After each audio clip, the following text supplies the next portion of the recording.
Federal partial shutdown is not only affecting workers, but it's also trickling down to local agencies now that help people from becoming homeless. Channel 2's Claudine Ewing was in Niagara County, where she learned homelessness may be the next option for some folks. She explains why.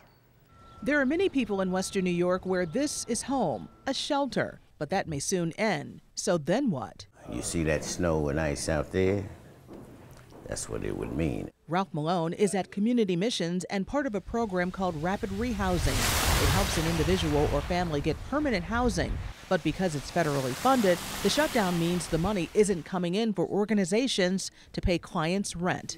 We are talking with landlords and telling them that, once we have access to the funding, we can pay them whatever rental arrears or whatever we owe 100%. Not all landlords are willing to wait. Landlords that just have 1 or 2 apartments and we have people housed with them, they are not responding very well. And there are people on waiting lists for housing, but for those already in homes, they may become homeless. There is the distinct possibility that these clients could start having to end up going through an eviction process because, in fact, they are not paying their rent, and it's no fault of their own. Babcock sees eviction as a potential reality. We can't take more individuals into the program because we don't have the ability to sign leases with the landlords to get people moved. That's why people here, including Ralph, are very concerned. Rapid housing is good for any and everybody that it can help. And now that his rent can't be paid,